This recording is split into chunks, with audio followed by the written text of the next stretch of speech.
जय श्री कृष्ण दोस्तों। कल मैंने एक वीडियो डाला था, लव जिहाद पहला पार्ट। आज मैं उसी में कुछ आगे आपको बताना चाहता हूँ। तो कल तो मैंने क्या उसके जो सिद्धांत होते हैं कि लव जिहाद कैसे बनता है उसके बारे में बताया था। आज मैं आपको इस कुंडली के बारे में आपको जानकारी देकर मैं बताना चाहता हूँ दोस्तों। तो सबसे पहले जो ये जो मैंने 5 घर में जो कुंडली की जो 5 खाने हैं, एक जहाँ 6 लिखा, जहाँ 7 लिखा, जहाँ 8 लिखा और जहाँ 12 लिखा है, वहाँ पर मैंने 4 ग्रहों को बताया दोस्तों, बुध, चंद्र, शुक्र और राहु। तो इसमें क्या है दोस्तों, ये जो चंद्र है ये स्त्री ग्रह माना जाता है और चंद्र को मन का कारक भी माना जाता है। तो चंद्र हमेशा मतलब क्या है कि स्त्री कारक होने के कारण जब ये शुक्र, राहु और बुध के बीच में जब आ जाता है तो क्या होता है, ये जो दूसरे जो ग्रह है जो शुक्र, राहु और बुध, ये इनके प्रभाव में आ जाता है। तो इस चंद्र को हम एक महिला समझ लेते हैं, एक लेडीज है। और ये जो शुक्र है, ये शुक्र क्या चीज़ है? शुक्र हमारा वीर्य है दोस्तों। पुरुष का जो वीर्य होता है या स्त्री का जो रज होता है, मतलब स्त्री के पुरुष और रज को मिलकर ही एक नए बालक का जन्म होता है दोस्तों। तो शुक्र जो है वो हमारे पुरुष का वीर्य है और स्त्री का रज है, मतलब उसका जो डिम्ब कहते हैं वो चीज़ है। और बुध क्या दोस्तों? बुध मतलब किसी भी, चाहे स्त्री हो चाहे पुरुष हो, उसकी बुद्धि का कारक ग्रह माना जाता है।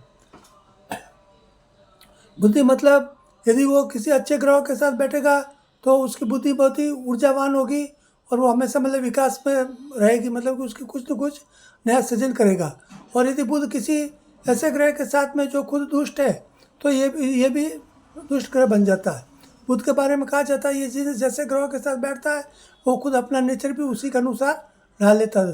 बोलते हैं ना दोस्तों, जैसी संगत वैसी रंगत। तो बुध उसका कारक ग्रह। तो ये राहु और शुक्र के साथ बुध बैठने से ये भी मतलब इनके जैसे गुण प्राप्त कर लेता है। तो जब राहु और शुक्र और बुध ये तीनों मिलकर क्या करते हैं, जो ये स्त्री रूपी जो चंद्रमा है ये इसके साथ में फिर मतलब कि अत्याचार अनाचार करने लग जाता है। क्योंकि राहु खुद तो सबसे दुष्ट ग्रह यदि कोई है तो राहु को माना जाता है दोस्तों 9 ग्रहों में। तो शुक्र ये मतलब कि दैत्यों का मतलब गुरु माना जाता है शुक्र को, शुक्राचार्य जो थे वो। तो शुक्र और राहु जब दोनों मिलकर दुष्ट बन जाते हैं तो बुध भी फिर इनके साथ में मिल जाता है दोस्तों। तो ऐसी स्थिति में क्या होता है, फिर ये जो चंद्र है जो स्त्री है उसके साथ में फिर ये लोग मतलब अच्छा व्यवहार नहीं करते। फिर ऐसे लोग हैं उनके साथ में मतलब कि दुर्व्यवहार करना स्टार्ट कर देते हैं दोस्तों। तो ये चीज़ क्या है कि जैसे अभी मैंने पहले घर में बताया, यदि यहाँ पे ये जो ग्रह है चारों यहाँ पर हो या ये जो 6 लिखा है यहाँ पर हो, ये जो 6 वाला जो ग्रह है ये मतलब कि दुर्व्यसन, व्यसन, शत्रुता, रोग इसका घर माना जाता है दोस्तों। तो यहाँ पर होने पे भी ये हमेशा मतलब कि स्त्री का शोषण करते हैं दोस्तों। ये खुद मतलब कि इस चीज़ में इतने लिप्त पाए जाते हैं, हमेशा मतलब ये उत्तेजना से ग्रस्त रहते हैं। मतलब इनके दिमाग में चाहे वो यहाँ पर 1 में हो, चाहे 6 में हो, चाहे 7 में हो, चाहे 8 में हो, चाहे 12वें स्थान में हो, यहाँ पे एक ग्रह रहने से क्या होता है कि ऐसे जातक चाहे वो स्त्री हो चाहे पुरुष हो, उनके दिमाग में हर समय सेक्स की भावनाएं भरी रहती है। वो जब तक वो सोते नहीं है तब तक उनके दिमाग में हमेशा किसी न किसी चीज़ की ऐसी उत्तेजनाओं से भरे रहते हैं। उनके दिमाग में हमेशा कामुक विचार आते रहते हैं। वो हमेशा इसी फिराक में रहते हैं कि यदि कोई स्त्री है तो ये सोचती रहती है कि मुझे किसी पुरुष की आवश्यकता महसूस होती रहती है।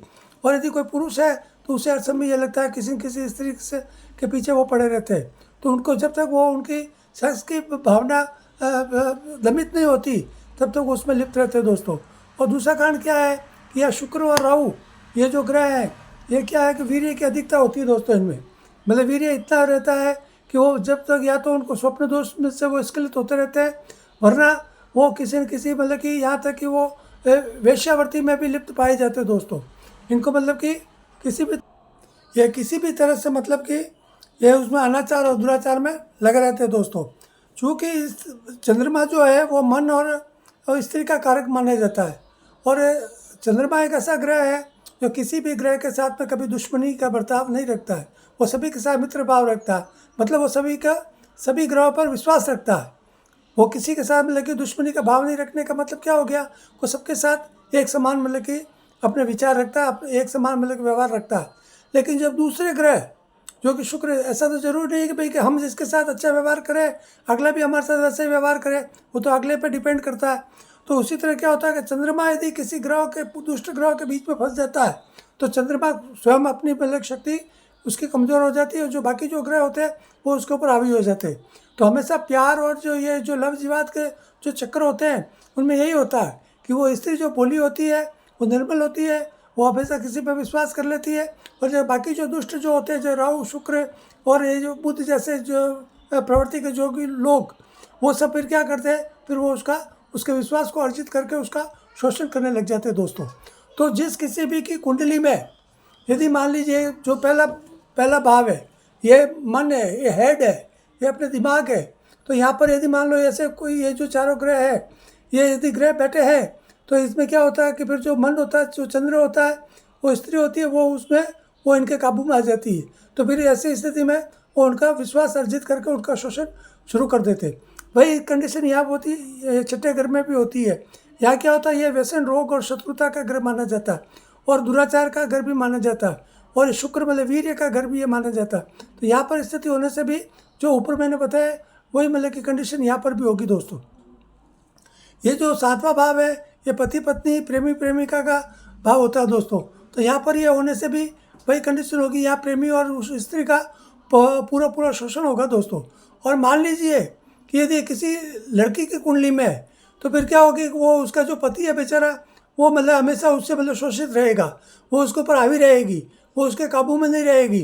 फिर वो क्या होते हैं, अपने पति के अलावा भी उनके कई पर पुरुषों के साथ उसके संबंध अनिवार्य रूप से रहते हैं दोस्तों। वो हमेशा मतलब इधर उधर अपना मुंह मारने में लगी रहती है, वो कभी भी अपने मतलब कि घर से संतुष्ट नहीं होती दोस्तों। तो ये सातवें भाव में यदि ऐसे योग है तो ये चीज़ देखने की होती है। इसी तरह ये जो आठवां भाव है, ये रोग और आयु का घर माना जाता है, और ये इसकी सीधी दृष्टि यहाँ दूसरे भाव में होती है, ये धन का भाव माना जाता है, दूसरा भाव। तो यहाँ पर होने से क्या होता है, ये यदि यहाँ ये दुष्ट ग्रह यहाँ बैठे हैं तो उसकी स्वास्थ्य की हानि, तो मतलब इतने वो लिप्त रहते हैं इन सेक्स में कि वो अपने धीरे धीरे अपना उसका स्वास्थ्य मतलब एकदम खराब हो जाता है। और साथ में उनके और भी कोई दुर्व्यसन जैसे शराब है, गांजा है, ड्रग है वगैरह, वो भी इनमें ज़रूर रहते हैं। फिर ये क्या करते हैं, एक प्रकार तो शराब है, ड्रग्स है, गांजे में लिप्त पाए जाते हैं, ऊपर से वापस ये सेक्स में लगे रहते हैं। तो इससे क्या धीरे धीरे इनकी जो इनके माता पिता की या इनकी स्वयं की जो भी पूंजी होती है वो सभी धीरे धीरे इन आदतों के पीछे ख़त्म हो जाती है, और फिर धीरे धीरे ये दिवालिया हो जाते हैं दोस्तों। तो यहाँ भी मतलब कि ये ग्रह होने से ये सब दुष्परिणाम अच्छे नहीं होते। फिर ये 12वां घर है दोस्तों, ये 12वें घर में यदि ये चारों ग्रह है तो ये भी क्या है, ये हानि का घर माना जाता है। किसी भी तरह का जीवन में जो भी नुकसान होता है, हानि होती है, ये व्यय भाव है, मतलब खर्च का भाव माना जाता है। व्यय मतलब कि कोई भी चीज़ का चले जाना।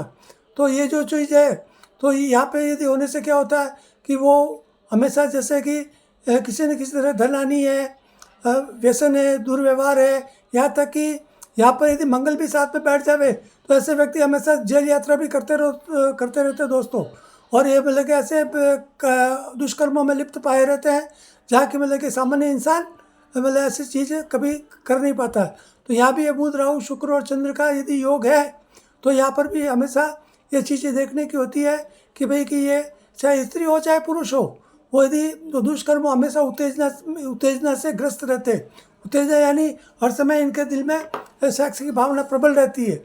इनको मतलब कि किसी भी तरह से मतलब सेक्स की पूर्ति करने के लिए ये कुछ भी कर लेते, चाहे वो धन की बर्बादी करके प्राप्त करे, चाहे किसी के साथ बलात्कार करके प्राप्त करे, या किसी को मीठी मीठी बातों में उलझा कर उनका शोषण करे, या किसी भी तरह से मतलब कि उस चीज़ को प्राप्त करने में लगे रहते हैं दोस्तों। तो ये जो मैंने जो 5 घर में जो भी ये मैंने स्थिति बताई है दोस्तों, यहाँ पर रहने से क्या होता है, दुष्टता है, दुराचार है, अपमान है, विश्वासघात है, दुष्प्रवृत्ति है, मनोरोग है, और काम वासना से लिप्त होना है, माता पिता के जो धन की हानि करनी है वो है, मुकदमा है, यहाँ तक कि कई बार आत्महत्या के भी योग भी ऐसे ग्रह में बन जाते हैं दोस्तों।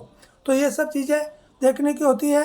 दूसरा क्या है, ये शुक्र है, ये हमेशा वासना को भड़काने वाले होता है, और राहु वासना और व्यसन दोनों में लिप्त पाया जाता है दोस्तों। और बुध क्या होता है, वैसे बुद्धिजीवी है, लेकिन ये हमेशा इन ग्रह के साथ में होने से उसको कुचेष्टा में लगाया रहता है दोस्तों। और लेकिन चंद्र क्या है, वो समर्पण और अधीनता स्वीकार कर लेता है दोस्तों, क्योंकि वो निर्मल होता है, उसके मन में कोई पाप और ये नहीं होता है। तो इस हिसाब से चंद्रमा हमेशा यहाँ पर कमज़ोर होने से वो इनकी चुंगल में फंस जाता है दोस्तों। तो ये सब चीज़ें देखने की होती हैं। तो आप अपनी कुंडली में, और विशेष करके मैं ऐसे माता पिता को ज़रूर ये बात मैं कहना चाहता हूँ दोस्तों, कि यदि अपने परिवार में कोई भी ऐसी जवान बेटियाँ यदि है जो कि मतलब कि शादीशुदा के उम्र में है या वयस्क होने की दहलीज पर है, तो कृपया वो अपनी बच्चों की जो कुंडलियाँ होती है उनमें एक बार अवलोकन करके देख लेवें कि कहीं ऐसे योग उनकी कुंडलियों में है तो नहीं। तो ऐसे माता पिता को मैं ये सलाह देना चाहता हूँ कि कृपया अपने बच्चों की कुंडलियों का अवलोकन करें, और यदि ऐसे कोई योग बनते हैं, ईश्वर करे ना हो, लेकिन यदि मान लो कहीं बनते हैं तो उनको अभी से उनके ऊपर नज़र रखनी चाहिए या उनके ऊपर पूरा ध्यान देना चाहिए दोस्तों। तो आज के लिए केवल इतना ही मैं कहूँगा, आगे और भी कोई दूसरी जानकारी होगी तो मैं लेकर आऊँगा। तो बहुत बहुत धन्यवाद है दोस्तों, और कृपया मेरे चैनल को सब्सक्राइब करें, लाइक करें, और आपकी कोई भी समस्या हो, यदि कोई ऐसा भ्रम हो, तो आप मेरे व्हाट्सएप चैनल में आकर मुझसे आप कोई भी सलाह ले सकते हो। जो भी उचित और अच्छी सलाह होगी मैं आपको देकर आपका शंकाओं का निवारण करने की कोशिश करूँगा दोस्तों। तो जय श्री कृष्ण, जय श्री राम।